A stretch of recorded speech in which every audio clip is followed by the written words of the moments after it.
Allah menjadi manusia. Coba pahami kalimat ini baik-baik. Firman itu sudah menjadi manusia. Jadi kalau Anda melihat atribut-atribut kemanusiaan melekat pada Tuhan Yesus, ya itu harus dilihat secara jelas, secara legowo gitu, nggak boleh diperdebatkan.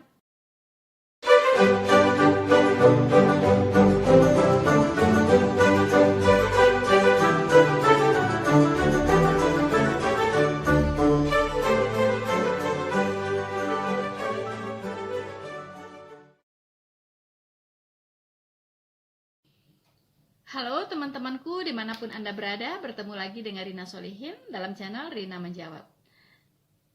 Teman-teman, kemarin saya meluncurkan sebuah video, yaitu tanggapan saya terhadap klaim yang sangat tidak berdasar ya dari Ustadz Dr. Ahmad Kainama, ya, sang Ustadz Mu'alaf. Ya, teman-teman sudah menyaksikan video itu. Di sana diangkat beberapa ayat dari Alkitab, ya. Kemudian diklaim bahwa ayat-ayat tersebutlah yang membuktikan bahwa Yesus itu bukan Tuhan. Jadi ada 3 tanggapan lagi, 3 ayat lagi yang diangkat oleh Pak Ustadz Kainama ini, ya, yaitu dia mengatakan bahwa Yesus itu bukan Tuhan karena Yesus itu lahirnya di 25 Desember. Jadi Yesus yang lahir tanggal 25 Desember itu bukan Tuhan, begitu ya. Kemudian yang lain dia mengangkat juga satu ayat yang mengatakan bahwa Yesus itu disunat, ya. Jadi karena dia disunat, dia bukan Tuhan, dia manusia, ya, teman-teman. Jadi saya akan satu lagi teman-teman, satu lagi dia mengatakan bahwa di umur 12 tahun Yesus Kristus masuk ke madrasah, ya, dan di sana belajar gitu, ya. Jadi karena dia belajar, ya kan, dan dia belajar di madrasah, ya, Bait Allah itu disebut madrasah oleh dia, ya, nggak apa-apa sih, ya, dan karena itulah Yesus itu bukan Tuhan.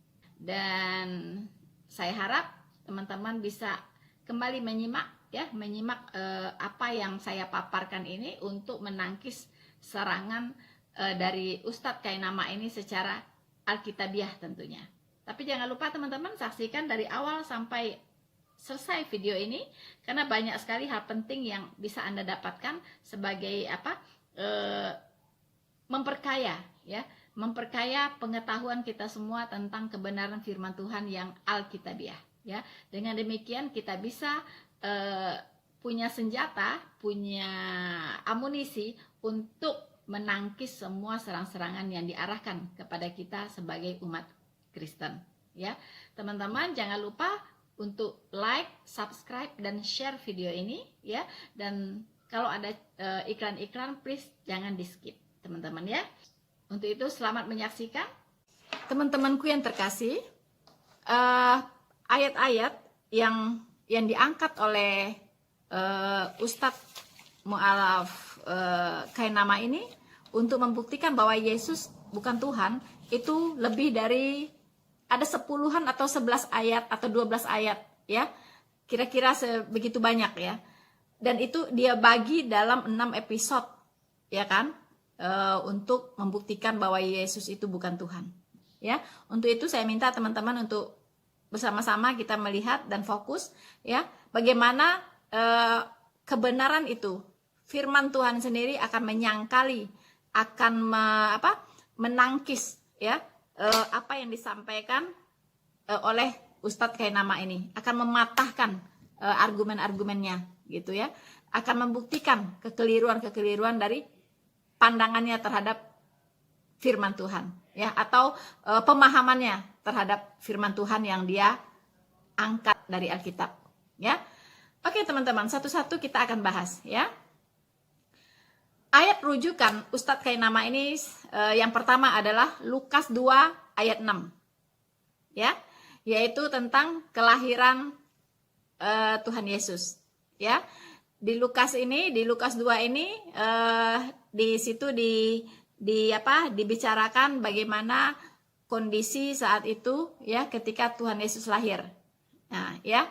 Dan Kainama berpendapat bahwa Yesus tidak lahir di 25 Desember ya. Jadi bagi dia Yesus yang lahir di tanggal 25 Desember itu bukan Tuhan. Nah, pertanyaan saya, yang mengatakan bahwa Tuhan Yesus lahir di 25 Desember itu siapa, Bos? Apakah Alkitab? Apakah tertulis di Alkitab? Anda tahu bahwa Alkitab tidak pernah menulis Tuhan Yesus lahir di 25 Desember. Berarti Anda setuju dong? Ya kan? Berarti yang mengatakan bahwa Yesus lahir di tanggal 25 Desember itu adalah tidak Alkitabiah. Lalu yang membingungkannya, kenapa pula Anda yang sudah jelas-jelas Alkitab benar, yang tidak benar adalah orang yang mengatakan bahwa Yesus lahir di 25 Desember. Lalu mengapa Anda dengan begitu mengatakan bahwa Yesus bukan Tuhan? Kan bukan Alkitab yang mengatakan bahwa Yesus lahir di 25 Desember. Mengapa itu pula yang Anda jadikan untuk mengatakan bahwa Yesus bukan Tuhan? Bukan juru selamat malahan. Ya kan?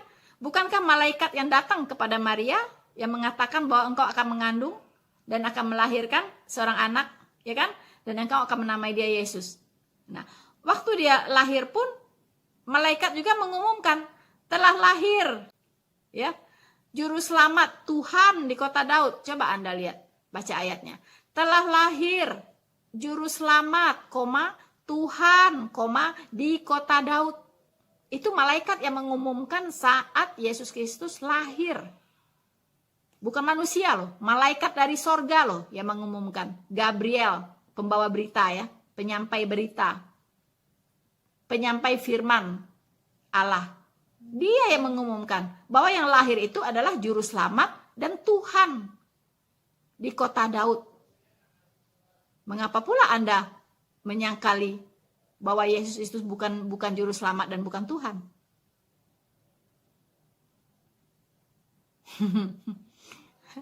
Malaikat dari sorga loh yang ngomong, Bos.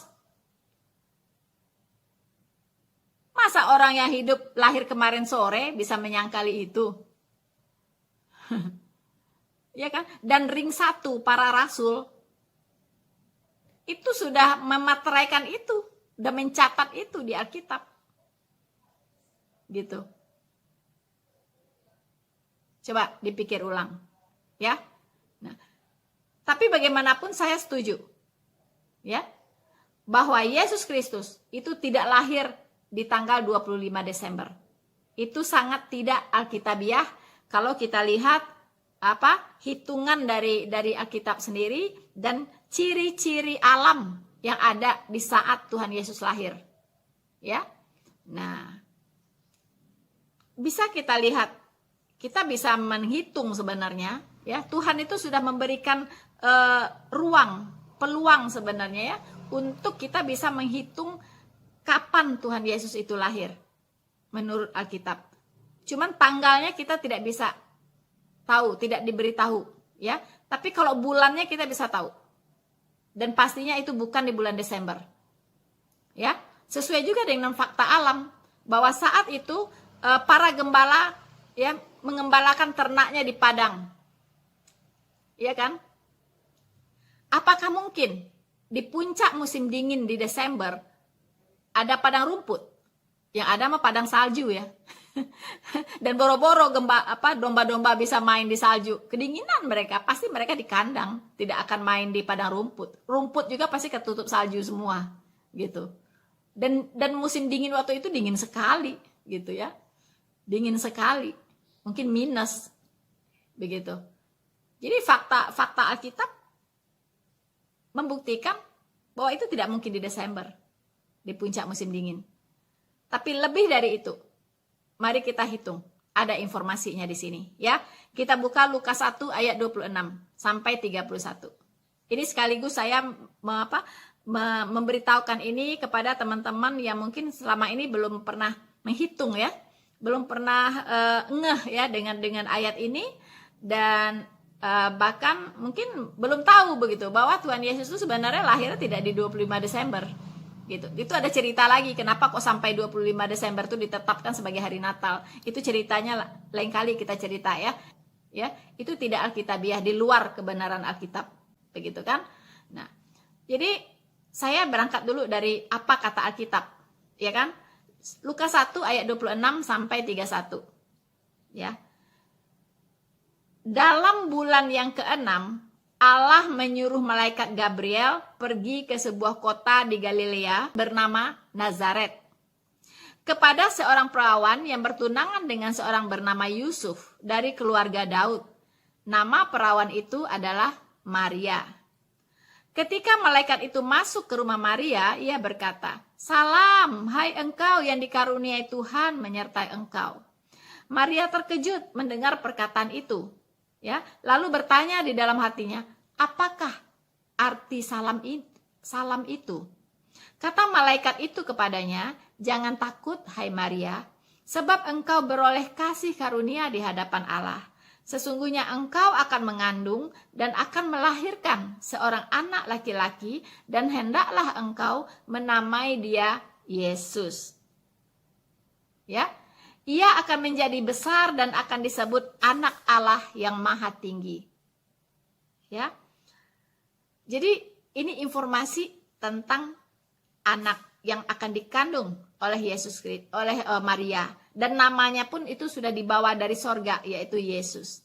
Malaikat sendiri yang membawa nama ini dari sorga. Lukas 1 ayat 26. Ya, dikatakan tadi bahwa dalam bulan yang ke-6 Allah menyuruh malaikat Gabriel pergi ke sebuah kota di Galilea bernama Nazaret. Ya, menemui Maria dan mengatakan bahwa Maria akan mengandung. Ya kan? Nah, mengandung seorang anak laki-laki dan hendaklah ia menamai Yesus. Ya, itu di bulan ke-6. Teman-teman, kalau di kalender Yahudi, tentunya kita akan menghitungnya bukan di kalender Masehi ya. Ya, bukan ya, teman-teman. Kita harus hitung menurut kalender Yahudi, ya. Bulan 1 kalender Yahudi itu disebut bulan Nisan, ya. Bulan Nisan itu kapan? Itu dihitungnya waktu bangsa Israel keluar dari Mesir, dari perbudakan di Mesir, ya. Nah, itu bulan 1 disebut, itu Nisan, ya, bulan Nisan. Bulan Nisan itu kalau di kalender kalender Masehi yang kita pakai sekarang ini, itu jatuhnya bulan Maret, teman-teman. Bulan Maret, ya. Jadi bulan 1-nya Yahudi, di Masehinya itu bulan Maret, gitu, bulan 3, gitu kan. Nah, jadi kalau bulan 6 itu jatuhnya di bulan apa ya, teman-teman? Kalau Masehi. Kita hitung, ya. Bulan 1 itu Maret. Maret, ya. Maret nih. Maret ke-30 kita hitungnya dari April dong. April, Mei, Juni, Juli, Agustus, September. Itu bulan 6. Bulan 6 di kalender Yahudi disebutnya bulan Elul. Ya, itu jatuhnya di September. Ya. Jadi di bulan September itu malaikat Gabriel datang kasih tahu bahwa Maria akan mengandung. Nah, September ya, tambahinlah 9 bulan. Ya, 42 minggu deh. Ya, 9 bulan ya, atau 42 minggu masa kehamilan. Ya kan? Nah, kita hitung 9 bulan ya. September dia datang ya. Oktober, November, Desember, Januari, Februari, Maret, April, Mei, Juni. 9 bulan. Lahir. Tuhan Yesus lahir di Juni. Ya teman-teman ya, bukan di Desember. Nah, untuk itulah Kristen fundamentalis Alkitabiah, kami tidak merayakan Natal di 25 Desember. Ya, kami mengingat kelahiran Tuhan Yesus itu di bulan Juni. Sesuai apa yang dikatakan oleh Alkitab. Baik dari fakta yang ada ya, fakta alam yang ada maupun dari hitungan kalender Yahudi. Jadi kami mengingat kelahiran Tuhan Yesus yaitu di Juni. Tidak pernah merayakan Natal di 25 Desember. Ya. Nah, kalau kita ingin jadi Kristen yang Alkitabiah, itu harus seutuhnya Alkitabiah. Begitu. Ya, kami punya moto toleransi yes, tapi kompromi no. Apa maksudnya? Berkompromi dengan semua yang tidak ada di Alkitab. Berkompromi dengan sesuatu yang di luar kebenaran Alkitab. No. Begitu ya, teman-teman. Oke? Ini hanya intermezzo, ya. Oke. Kemudian saya tidak akan membahas dalam kesempatan ini gimana sejarahnya kok bisa Natal di 25 Desember. Ya, mungkin di kesempatan lain ya, teman-teman ya. Nah, kemudian Ustadz Kainama mengangkat lagi satu ayat untuk untuk menguatkan pendapat dia bahwa Yesus bukan Tuhan, yaitu dari Lukas 2 ayat 21. Ya, yaitu tentang sunat. Ya, bahwa Tuhan Yesus itu disunat, ya kan? Nah, karena Tuhan Yesus disunat, masa Tuhan disunat, gitu kan? Nah, jadi karena disunat, dia nggak yakin bahwa dia nggak percaya bahwa Yesus Kristus itu adalah Tuhan. Kok Tuhan disunat gitu, ya kan? Teman-teman, ya, begitu naifnya teman-teman ya, bos satu ini, ya, dia tidak tahu bahwa Tuhan Yesus lahir di keluarga Yahudi, ya, yang dimana di situ adat istiadat Yahudi masih kental dijalankan oleh semua orang Yahudi, ya kan? Nah, usia 8 hari itu Tuhan Yesus disunat. Saya jamin kalau disunatnya usia 8 tahun atau 18 tahun, itu pasti Tuhan Yesus mungkin menolak gitu. Tapi 8 hari apa? Dia menolak juga gimana caranya gitu. Ya, ya udah kan yang menyunatkan orang tuanya, bukan atas kehendaknya sendiri. Ya, terus apa sih masalahnya disunat? Gitu kan? Toh iya dia jadi manusia gitu. Ya udah layaknya manusia seperti apa? Gitu kan? Makanya dikatakan bahwa Allah menjadi manusia. Coba pahami kalimat ini baik-baik. Firman itu sudah menjadi manusia. Jadi kalau Anda melihat atribut-atribut kemanusiaan melekat pada Tuhan Yesus, ya itu harus dilihat secara jelas, secara legowo gitu, nggak boleh diperdebatkan. Karena memang dia sudah jadi manusia, begitu kan? Jadi pasti dia punya atribut-atribut manusia yang melekat padanya. Dia disunat, dia lapar, dia haus, iya kan? Ya, itu normal gitu. Tapi jangan lupa, dia juga adalah Allah yang sejati. Ya, dia manusia sejati 100% dan dia juga Allah yang sejati 100%. Begitu. Apa buktinya? Dia Allah sejati 100%. Dia berkuasa mengampuni dosa. Salah satunya. Ya kan? Adakah manusia lain bisa mengampuni dosa manusia yang lainnya? Ada nggak? Menurut akal sehat Anda dan saya, kira-kira siapa yang bisa punya otoritas bisa mengampuni dosa manusia siapa? Kalau bukan Tuhan. Ya kan? Tidak ada, hanya Tuhan gitu. Lalu mengapa pula Allah itu ya firman-Nya datang ke dunia ini menjadi manusia? Di video sebelumnya dikatakan ya udah ampuni aja dosanya. Ngapain ujuk-ujuk jadi manusia terus mati di kayu salib untuk apa? Ya, di video sebelumnya saya sudah jelaskan ya bahwa hukuman harus tetap dijalankan, yaitu hukuman dosa. Nah, kenapa harus Tuhan yang menjalankan? Ya hanya Dia yang layak menjalankan itu. Nggak mungkin orang sapu kotor bisa lap yang kotor membersihkan meja yang kotor. Ada manusia berdosa menyelamatkan manusia berdosa lainnya, bisa nggak? Dia aja berdosa kok bisa menyelamatkan orang? Nggak bisa. Hanya Allah yang maha suci, yang maha kudus itu bisa menyelamatkan orang berdosa. Makanya dia berkepentingan untuk jadi manusia. Karena hanya dia yang layak bisa menyelamatkan manusia berdosa, karena dia tidak berdosa. Hanya Allah yang tidak berdosa. Semua manusia berdosa. Jadi omong kosong kalau ada mengatakan ada manusia tidak berdosa, omong kosong. Semua manusia berdosa. Ya kan? Makanya dia sendiri yang harus datang ke dunia ini menjadi manusia. Hanya dia yang layak, hanya dia yang bersih, yang bisa membersihkan orang dari dosa, karena dia tidak berdosa. Gitu. Ya. Silakan direnungkan itu ya. Dan nggak bingung lagi. Oke, jadi kenapa disunat Tuhan Yesus? Ya karena dia hidup di tengah-tengah keluarga Yahudi. Dan adat istiadat Yahudi di situ masih kuat. Nah, ketika pelayanan Tuhan Yesus di 3 tahun, ya, jadi dia melayani itu keluar tampil ke publik itu umur 30 tahun. Dan dia hanya menjalankan misi, mengerjakan misi penyelamatannya itu hanya selama 3 tahun. Sampai usia 33, kemudian dia selesaikan di kayu salib. Ya kan? Hanya 3 tahun.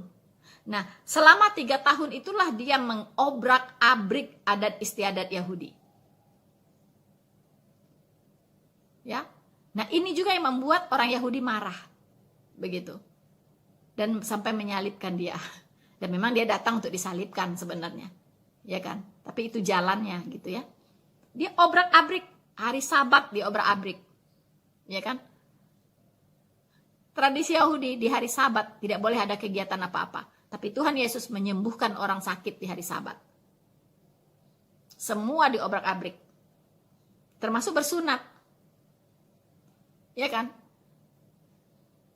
Semua hukum Taurat itu sudah digenapi oleh Tuhan Yesus. Jadi tidak perlu dijalankan lagi karena sudah digenapi. Begitu. Ya, semua tata ibadah dalam konteks tata ibadah ya. Bukan dalam konteks pengajaran ya. Tapi dalam konteks tata ibadah. Tapi kalau jangan membunuh, jangan mencuri, jangan bersaksi dusta itu mah masih tetap. Tapi tata ibadah.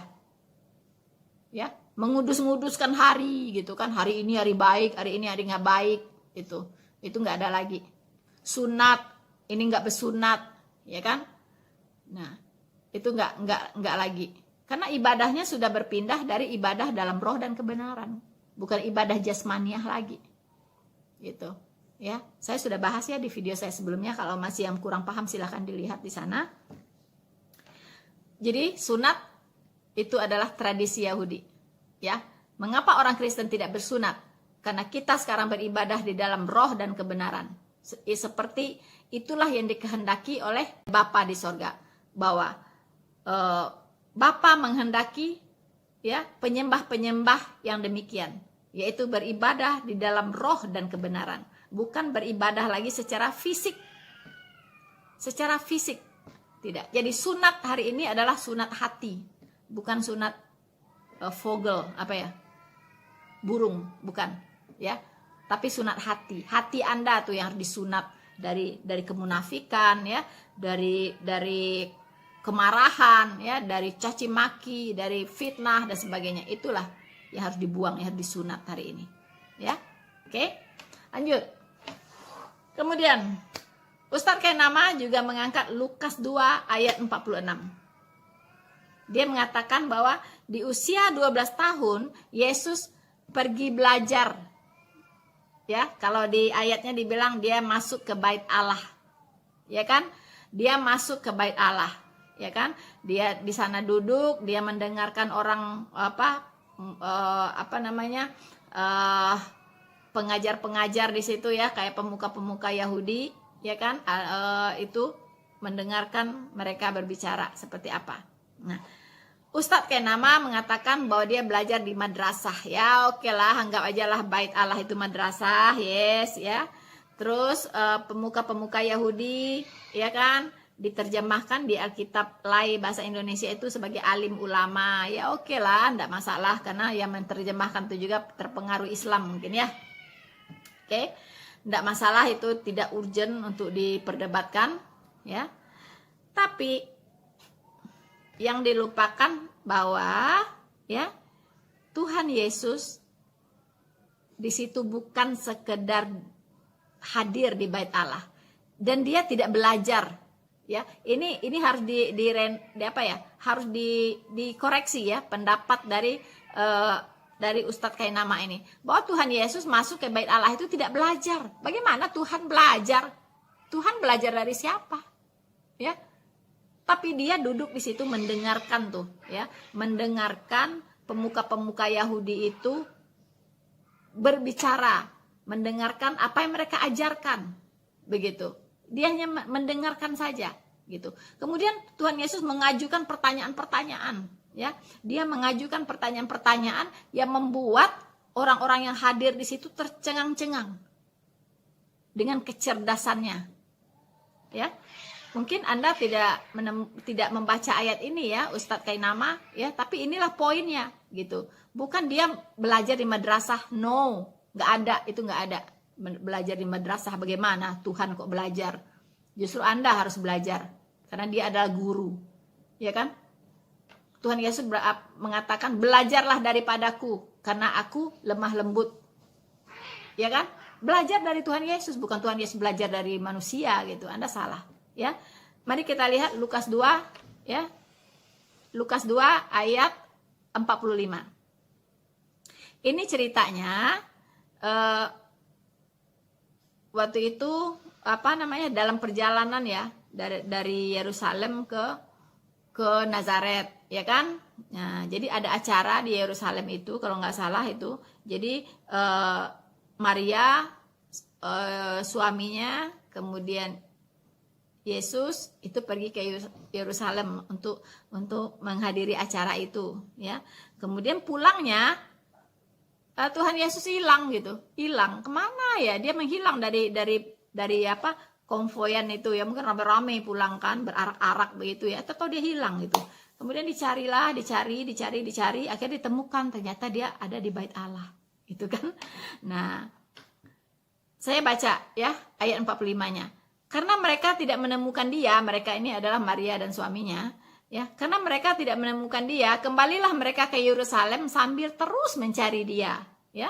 Sesudah 3 hari mereka menemukan di dalam Bait Allah. Setelah 3 hari baru ditemukan. Bayangkan mencari anak 3 hari gimana gitu ya, aduh, ya udah hilang atau kemana ini anak, ya kan? 3 hari bayangkan baru ketemu, ya. Sesudah 3 hari mereka menemukan di dalam Bait Allah. Ia sedang duduk di tengah-tengah alim ulama, ya, diterjemahkan alim ulama di sini, no problem, ya. Sambil mendengarkan mereka dan mengajukan pertanyaan-pertanyaan kepada mereka, kepada alim ulama ini. Jadi dia tidak belajar, dia mendengar, kemudian dia mengajukan pertanyaan, gitu ya. Nah, justru alim ulama ini akhirnya belajar dari dia, gitu, ya. Nah, dan semua orang yang mendengar dia sangat heran akan kecerdasannya dan segala jawab yang diberikannya. Coba, ya Tuhan, bagaimana? Pasti dia tahu semua, ya kan ya. Dan ketika orang tuanya melihat dia, tercenganglah mereka. Lalu kata ibunya kepadanya, "Nak, mengapakah engkau berbuat demikian terhadap kami? Bapamu dan aku dengan cemas mencari engkau." Apa kata Tuhan Yesus? Jawabnya kepada mereka, "Mengapa kamu mencari aku? Tidakkah kamu tahu bahwa aku harus berada di dalam rumah Bapakku?" Mulai kelihatan sedikit-sedikit ya, mulai kelihatan warnanya gitu ya, bahwa dia bukan manusia biasa, begitu kan, ya. Nah teman-teman, jadi Tuhan Yesus di situ bukan belajar, ya, seperti yang Ustadz Kainama katakan, dia justru ya mengajukan banyak pertanyaan yang luar biasa kepada alim ulama ini, dan mereka tercengang dengan kecerdasannya, ya kan. Nah ini ya, lain kali diralat ya Pak Ustadz ya. Nah, kemudian ini ada ayat lagi mengatakan bahwa memang Tuhan Yesus itu di Bait Allah itu mengajar, bukan belajar. Dia mengajar, ya. Selama pelayanannya pun 3 tahun itu dia mengajar di Bait Allah, ya. Kita bisa dilihat di Yohanes 18 ayat 19, ya. Maka mulailah imam besar menanya Yesus tentang murid-muridnya dan tentang ajarannya. Jawab Yesus kepadanya, "Aku berbicara terus terang kepada dunia. Aku selalu mengajar di rumah-rumah ibadat dan di Bait Allah, tempat semua orang Yahudi berkumpul. Aku tidak pernah berbicara sembunyi-sembunyi." Ya. Jadi dia selalu mengajar di Bait Allah, gitu. Yang dia ajar siapa? Yaitu imam-imam besar orang Yahudi. Itu yang diajar oleh Tuhan Yesus. Ya. Oke teman-teman, semoga apa yang saya sharingkan, tanggapan saya terhadap 6 episode penyangkalan Ahmad Kainama terhadap ketuhanan Yesus, semoga semuanya menambah iman kita semakin kuat, semakin bertumbuh di dalam Tuhan Yesus, dan tidak tergoyahkan oleh siapapun.